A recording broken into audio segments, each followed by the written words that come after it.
नमस्कार मित्रों। शिक्षा क्या है ये कृष्णमूर्ति की हिंदी किताब के दूसरे भाग के वाचन में हमने पढ़ा था कि आज की शिक्षा प्रणाली छात्रों को केवल सूचना जानकारी इकट्ठा करने के लिए ही प्रेरित कर रही है, मगर सूचना इकट्ठा करके परीक्षा में अच्छे नंबर लाना ही शिक्षा नहीं है। थ्योरी का यह जाल जब छात्र वास्तविक जीवन में प्रवेश करते हैं तो उतना काम नहीं करता। इसलिए शिक्षा में केवल जानकारी या सूचना इन्फॉर्मेशन इकट्ठा न करके हम कैसे सोचे इस पर ज्यादा ध्यान देना जरूरी है। जीवन में आने वाली समस्याएं चुनौतियां का सामना कर सके ऐसे चरित्र का गठन शिक्षा का ध्येय है। जानकारी इकट्ठा करने वाली शिक्षा प्रणाली चरित्र संपन्न व्यक्ति का निर्माण नहीं कर सकती। इसलिए शिक्षा में मूल्यों को सबसे ज्यादा अहमियत मिलनी चाहिए। हमारा मन कैसे काम करता है इसके संदर्भ में छात्रों को बताना होगा। अब हम किताब पढ़ेंगे। यह अत्यंत महत्व रखता है कि आप किस प्रकार शिक्षित किए जा रहे हो, आप किस ढंग से चिंतन मनन करते हैं। अधिकांश शिक्षक सोच विचार नहीं करते, वे बस नौकरी मिल जाते ही निश्चिंत होकर एक जगह जम जाते हैं, क्योंकि उनका परिवार होता है जिसकी उन्हें चिंता होती है। उनके माता पिता होते हैं जो उनसे कहते हैं कि तुम्हें अमुक धार्मिक अनुष्ठान करना चाहिए, तुम्हें यह करना चाहिए, तुम्हें वह करना चाहिए। उनकी अपनी समस्याएं होती है, अपनी कठिनाइयां होती है, उन सबको वे वैसा ही छोड़कर विद्यालय आ जाते हैं। आपको कुछ पढ़ाते लिखाते हैं, वे नहीं जानते कि सोच विचार कैसे किया जाता है, और नहीं हमें इसका पता होता है।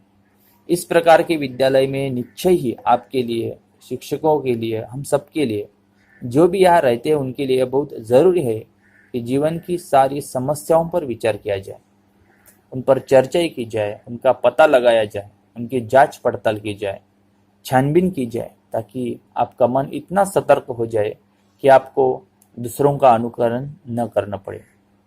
जो कुछ मैं कह रहा हूँ, क्या उसे आप समझ रहे हैं? क्या यह सब शिक्षा नहीं है? शिक्षा सिर्फ 21 साल की उम्र तक नहीं चलती, बल्कि यह तो जीवन पर्यंत जारी रहती है।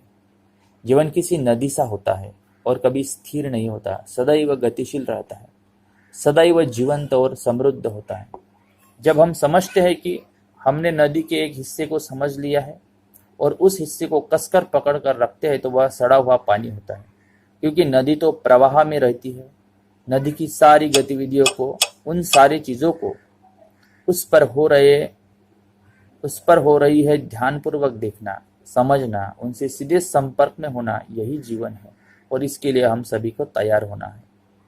अतः वास्तव में शिक्षा का मतलब कुछ परीक्षाएं पास कर लेना भर नहीं, बल्कि इन समस्त समस्याओं पर विचार करने के लायक होना भी है, ताकि आपका मन यांत्रिक और परंपराबद्ध न हो जाए, ताकि आपका मन सृजनशील हो, ताकि आप समाज के अनुकूल होने में ही न लग रहे, बल्कि उसे तोड़कर पूर्णतः नए का सृजन करे। समाजवादी, साम्यवादी या कांग्रेसवादी विचारधाराओं के अनुसार किसी नई चीज का नहीं, बल्कि एक नितांत नई वस्तु का, यही वास्तविक क्रांति है।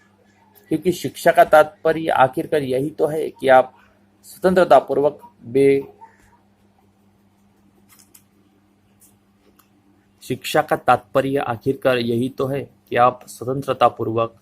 बेरोक टोक विकसित हो सके, ताकि एक अभिनव विश्व का सृजन संभव हो।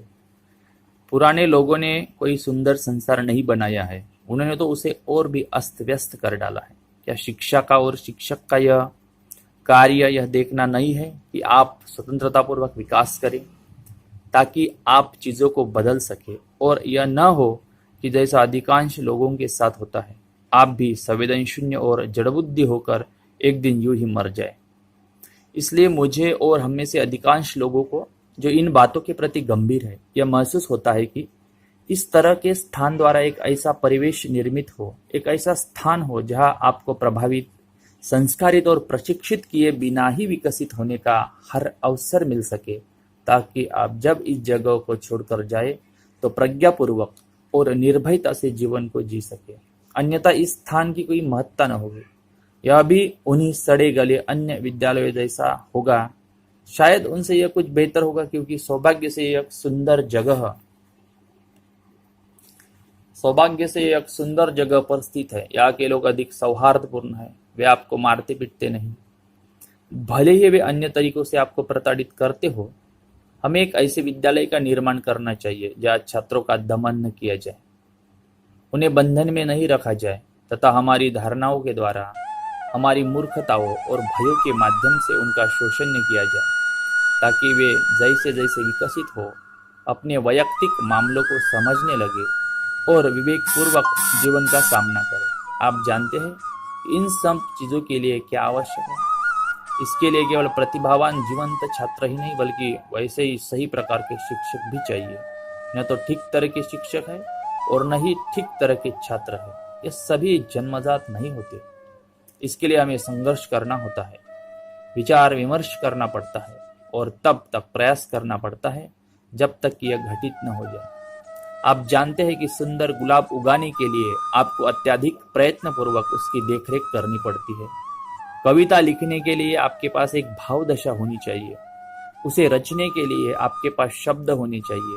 इस सब के लिए सावधानी व काफी अवलोकन की जरूरत पड़ती है। तो क्या यह बहुत जरूरी नहीं है कि यह स्थान भी ऐसा ही हो? यदि यह स्थान ऐसा नहीं बन पाता तो इसके लिए आपके एवं शिक्षकों के अलावा कोई भी दोषी नहीं है। यह मत कहिए शिक्षक इसे नहीं कर रहे हैं, और यदि वे ऐसे स्थान का निर्माण नहीं करते तो यह शिक्षकों का दोष है, अन्य कोई इसे नहीं बनाएगा। आप, मैं और शिक्षक ही इसका निर्माण करेंगे। सच्ची क्रांति के लिए इस तरह की भावना का होना आवश्यक है कि यह विद्यालय हमारा है। इसका निर्माण आपको, मुझे, शिक्षकों तथा सभी को मिलजुल कर करना है।